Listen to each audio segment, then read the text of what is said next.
Hello, welcome to a new segment of Public Professor Series at Home, featuring 5 questions on the interdisciplinary research on gender, migration, and post-disaster communities with Dr. Glenda Bonifacio. My name is Sara Al-Mahbshi, and I am a graduate student at the University of Lethbridge with the Women and Gender Studies Department. I am currently working on my thesis with Dr. Glenda Bonifacio's supervision. So, Dr. Glenda is professor in Women and Gender Studies at the University of Lethbridge. She teaches varied subjects from the introductory and upper level courses, in particular the Gender and Globalization series, Sex and Spirituality series, Research Methods, Activism and Advocacy, and Seminar on Gender and Disaster. Glenda is the author of Pinay and On the Prairies, Filipino Women and Transnational Identities published by UBC Press, editor of 4 internationally published works on global youth migration, University of Bristol Press 2019, Global Currents in Gender and Feminism, Emerald Press 2018, Gender and Rural Migration, Routledge 2014, Feminism and Migration, Springer 2012, co-editor of 4 books on women and religion, Policy Press 2018, Canadian Perspectives on Immigration in Small Cities, Springer 2017, Migrant Domestic Works and Family Life, Palgrave Macmillan 2015, and Gender, Religion and Migration, Lexington Books 2010. Glenda is the co-founder of Real World Foundation with major international project to help poor and remote communities affected by disasters rebuild library resources. In 2017, she also co-founded the Collective Snack Plus support network for academics of color in Lethbridge and works to promote racial justice and equity. Glenda was awarded as one of the 100 most influential Filipino women in the world in 2015. Okay, so we can jump right into the questions. So what topics are you passionate about in your research and writing? Thank you for that question, Sarah. Based on my works, my published work, you can see that I am passionate about many things. Perhaps maybe it's because of my background is interdisciplinary, and as well as I have moved quite a bit, I live in different countries. So I'm passionate about, as a social scientist, I'm passionate about the social dynamics of migration, the intersections of various factors in the lives of people as they move, and how policies, practices, and institutions envelop or impact people's lives. So if you look into the dynamism of gender, as well as the use of feminist frameworks or critical frameworks in research, those are the things that I am passionate to pursue, in the sense that they still, even in 2020, these topics are not yet fully embraced by people universally. So there's that kind of work that I'm passionate to pursue about. That's very interesting. Why do you think these topics are relevant today, especially given the anti-racism protests in some countries and the spark of anti-racism conversations around the world? That's a very good question, Sarah. Racism is part of the analysis, or part of the what they call these realities that we face in terms of studying migration. In today's world, where you have issues that refer to difference, diversity, say, inclusion, or what is now called the equity, the more let's say acceptable term nowadays is what we call equity, diversity, and inclusion. And how my work comes in as relevant is simply one aspect of that, like looking into the lives of Filipino immigrants, Filipino migrant domestic workers, temporary foreign workers, and you could actually translate the findings from this study to what's going on in other contexts, for example, in Black Lives Matter, Indigenous lives, and quest for racial justice. So my work is relevant not only in this sense, but it is actually one of the structural injustices or structural realities that people come into contact when they actually live in different communities where the so-called histories of the narratives of history are played at only one perspective, as opposed to broader, more inclusive narratives that should have been part of the knowledge building or the knowledge acquisition among us, whether we live here in Canada or elsewhere. So the inclusivity of researches, the inclusivity of topics should address not only one particular lives, but how these different lives sort of interact, and you see the various privileges, various ways of oppression and exploitation in different ways. It may not be the general narrative, but in terms of what I do in my research on gender and migration, feminism and migration, religion and migration, citizenship, even post-disaster context, you see this come into light. The so-called human failings, the so-called human, what I call, I don't call it a failure per se, but rather the inability to be more adaptive, to be more flexible in understanding that there are so many stories, or that there are so many ways to look into a social reality. So my reality will be different from the reality of other scholars, or if I look at one subject, how I actually understand or analyze it would be different from somebody looking at it from a different perspective. So our work contributes to providing a more holistic understanding of social realities. And this one instance today, in terms of the spread, the sustained momentum of Black Lives Matter, the movement at this time is getting stronger. But the voices have been laid out so many years ago. I was wondering, what are the consequences of conducting research on controversial subjects? Yeah, I look at it differently in many ways, because if you look into the subject, migration is controversial subject. Even though I started like 15 years ago, like I thought, this would actually be, be more or less acceptable, and people would actually come. But when you realize that in 2020, migration is still a politically charged subject. And then gender, when you look into gender lens, gender perspective, it is still a conservative, it's still a controversial subject, because we still have so many of those ideas that have been permitted or reproduced for so many years or in throughout time, that it's kind of hard to take off what we mean by gender lens or perspective. Again, if you use a feminist lens, feminism per se is contested, it's controversial. Others are not comfortable with the word feminism, or others are not comfortable to saying, I am a feminist scholar, but they actually do feminist research. So these are controversial subjects in different areas, in different communities, and in different times.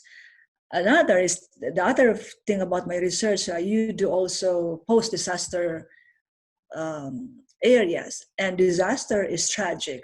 Disaster is traumatizing.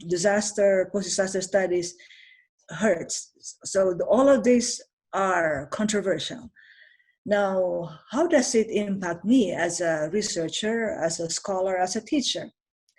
I guess I would answer that in 3 dimensions. First, personally, the subject that I pursue, and even though they're controversial, it transforms our way of thinking.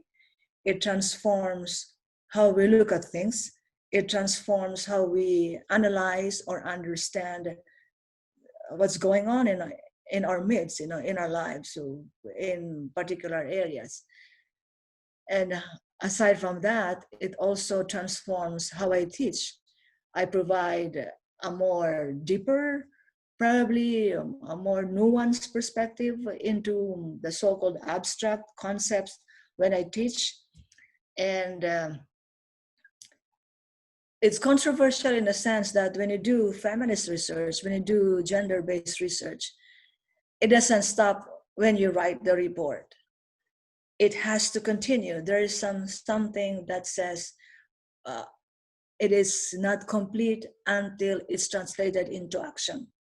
So research, teaching, and activism, or the pursuit for change, connects seamlessly in what I do. And along this line, it's controversial because the topic that you choose is controversial. You may take a subject matter that's controversial. And then you might fear, you may have few students coming in, or few students going to register, or it may actually be political in a sense that your safety and security would also be at risk. Since my research requires me to be on the ground, to be outside, you also have to be cautious of your personal safety, the security of your family, because it might not be in how, you don't know, like we have colleagues that's doing this kind of research. When I do travel, they're stopped at the border, they are detained, or something like that. So those are the areas I have to be cautioned with in terms of the controversies that I actually write or include in my research. So those are the things that that makes me think twice before I write, or sometimes you think twice before you speak, because when you speak, you have to be bound by what you speak and stand by what you said, So it comes with a total commitment from what you've uncovered from your research and your findings, and translate that to other forms of public discourse or dissemination. So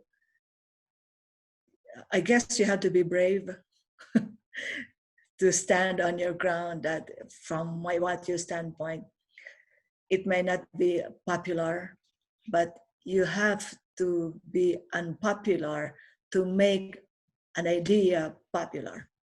So, yeah. And one more thing is that my research is simply an explanation or understanding of humanity, of our progress. What I say, understanding how we live, how people's lives are impacted, one research at a time or one moment at a time. So these little bits of research that I do contributes to this whole body of work that is found, anywhere.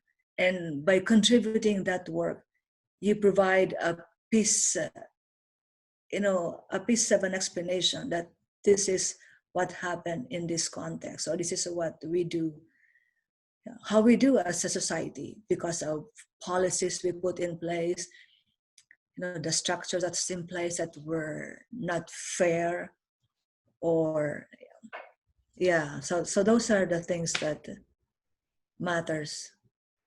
And I believe that if we continue the discussion, we would have to see the change that we want to see, like the momentum that's what you mentioned about earlier about the Black Lives Matter. The momentum has reached a little bit of a peak after so many years of people, scholars, activists before, and it continues, so the voices are getting stronger and heard by many people as opposed to probably 10 years ago. So it's the same kind of contribution that I try to make. I found that the correlation between research, teaching, and activism is very interesting. So I want to ask, how does your research impact your teaching and community activism? As I indicated, as I mentioned earlier, research, teaching, and activism, they form as one package. Like you don't say that I am a mother only from 9 to 5, or I am a teacher only from 9 to 5, and from 5 to 4 in the morning, I am a mother. And from X, in my life and how I see it, these roles are part of me. Like this is who I am. This is who I am as a teacher. This is who I am as a scholar and as a researcher. When you find something that needs to have attention, then you recommend for policy change. That's the activism coming from your research. Now, you also integrate these research findings to your teaching.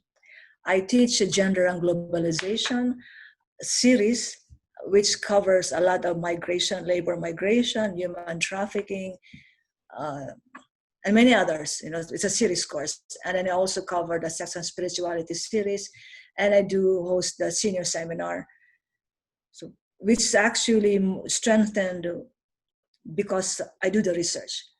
So simply, I am not reading and assigning materials to my students that I don't have a connection to. It is also my research area that makes my teaching for me more valid, like more broader in scope, because you're able to connect with the material that the students are reading, so you can actually inject the experiences that you were able to met along the way through your students. So this research, teaching, and activism flows. And I always say to my students and my colleagues that teaching is a form of activism. Research is a form of activism because we choose, as researchers, we choose what topic, which area we would like to highlight or pursue. So we have our political biases in place already. So that is a form of activism. You try to pinpoint a particular research subject or research question that would highlight whatever, like this one that you would like to pursue. And then activism, like whether we agree or not, all of us are activists. Life is a form of activism. The moment we came out in this world, we have babies crying, we cry. So there's that interaction between oxygen and the child. So it's an active part. So all throughout our life, we are active. We're active in the sense that we advocate for the things you would like to see at our home, in university, and outside. So all of this is part of who we are.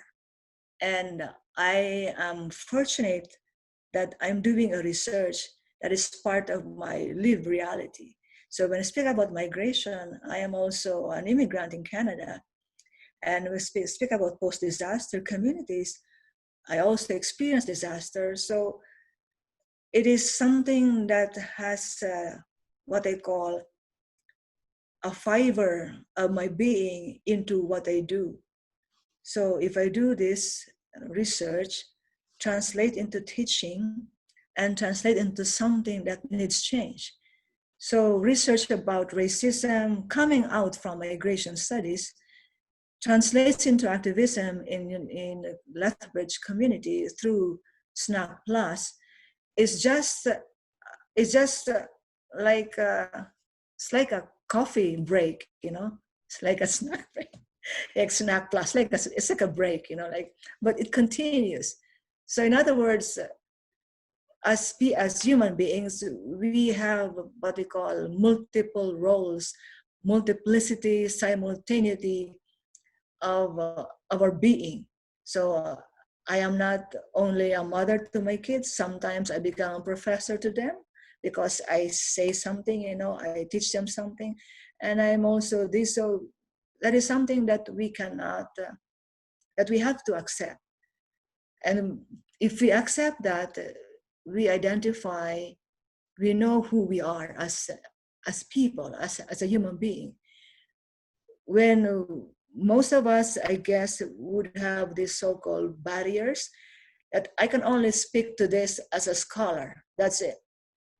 And what I'll do and what I will speak will be different if I'm outside as an activist or as a community practitioner.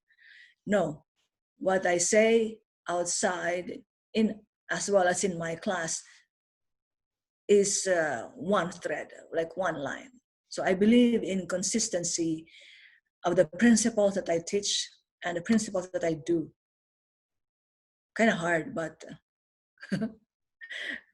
well, if we don't do it that way, how will my students learn from me if they only see me as teaching something but doing something different?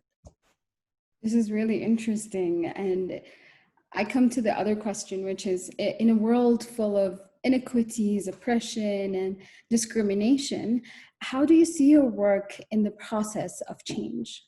That's a question that actually inspires us to do more. I am, as people, as scholars, and as individuals, I always say that we live in borrowed times. The time that we have today talking about is very precious. So this time will never come again unless we do another interview. But the point is that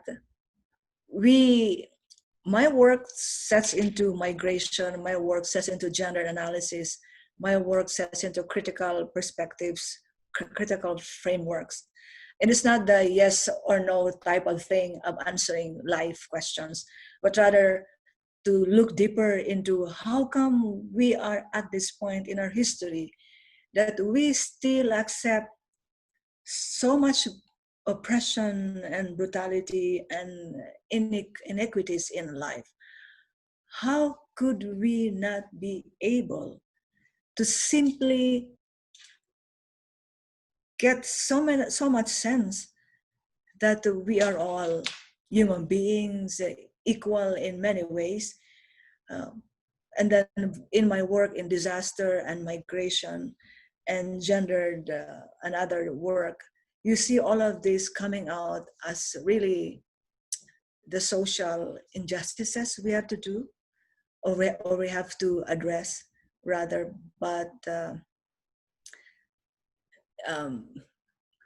let me see about, I guess my work and me is my contribution to that process of change. As I said earlier, there is that connection, that link between research, teaching, and activism. When we sustain these links, when we sustain the kind of scholarship we pursue, we sustain the future we want to see for the next generation. And I believe my work in some ways would contribute to that understanding. Yeah, an understanding at one point. It may be what we call, I always say that we cannot simply look from one point in our lives, but we have to connect the dots. So from the local to the transnational to the global perspective, we have to look into a more broader understanding that migration isn't simply a choice of people to come to Canada, but migration is a complex system that involves different factors. That's not only from the point of view of the host country, and only from the point of view of those sending countries. So this is something that we have to understand in terms of my work. These interconnections of various layers of factors and realities, institutions and policies that somehow put us into one space.